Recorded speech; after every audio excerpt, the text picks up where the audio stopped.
Dinu બોગા સોલંકીને CBI કોર્ટમાં રજૂ કરવામાં આવ્યા હતા અને કોર્ટ દ્વારા બંને પક્ષની દલીલ સાંભળ્યા બાદ કોર્ટ દ્વારા દિનુ બોગા સોલંકીના 4 દિવસના રિમાન્ડ મંજૂર કરવામાં આવ્યા છે અને સીબીઆઈના હવાલે કરવામાં આવ્યા છે. પરંતુ જો અમિત જેઠવા હત્યા કેસમાં નજર કરીએ તો અમિત જેઠવા આરટીઆઈ એક્ટિવિસ્ટ હતા. તેણે ગુજરાત હાઈકોર્ટમાં ગેરકાયદેસર ખનીજ ખનન મામલે પિટિશન કરેલી હતી અને 55 લોકો સામે મોરચો ચલાવ્યો હતો, જેમાં દિનુ બોગા સોલંકીનું નામ પણ સામેલ હતું. અમિત જેઠવા દ્વારા દિનુ સોલંકીના ધંધા અને તેની પાસે રહેલી બંદૂક અને તેના પાસપોર્ટ વિશે આરટીઆઈ અંતર્ગત માહિતી માંગી હતી.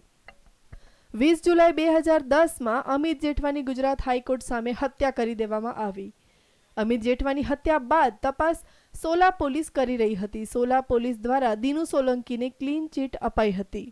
સોલા પોલીસની તપાસથી સંતોષ નહીં થતા તપાસ અમદાવાદ ક્રાઇમ બ્રાન્ચને સોંપાઈ હતી. અમદાવાદ ક્રાઇમ બ્રાન્ચ દ્વારા 6 આરોપીની ધરપકડ કરી હતી. ક્રાઇમ બ્રાન્ચ દ્વારા પણ દિનુ સોલંકીને ક્લીન ચીટ અપાઈ હતી, જેથી અમિત જેઠવાના પિતા દ્વારા આ કેસની નિષ્પક્ષ તપાસ થાય તેના માટે હાઈકોર્ટમાં અરજી કરાઈ હતી, જેથી હાઈકોર્ટ દ્વારા કેસની તપાસ રાઘવેન્દ્ર વત્સને સોંપાઈ હતી. કોર્ટને તપાસથી સંતોષ નહીં થતા આ કેસની તપાસ 25/9/2012માં તપાસ સીબીઆઈને સોંપાઈ હતી. તપાસ સોંપાઈ પછી આશરે 1 વર્ષ બાદ સીબીઆઈ દ્વારા દિનુ સોલંકીને સમન્સ પાઠવવામાં આવ્યું હતું.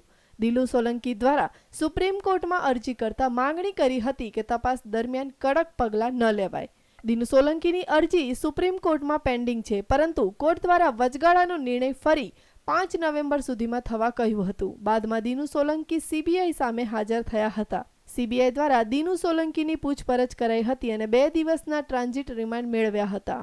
રિમાન્ડ પૂર્ણ થયા બાદ આજે કોર્ટમાં દિનુ સોલંકીને રજૂ કરવામાં આવ્યા હતા અને સીબીઆઈ દ્વારા 4 દિવસના રિમાન્ડ મેળવી વધુ પૂછપરછ સીબીઆઈ દ્વારા કરવામાં આવશે. કેમેરામેન ગુરુબક્ષ સંધુ સાથે કશ્યપ જોશી, ન્યૂઝ ઓનલાઈન, અમદાવાદ.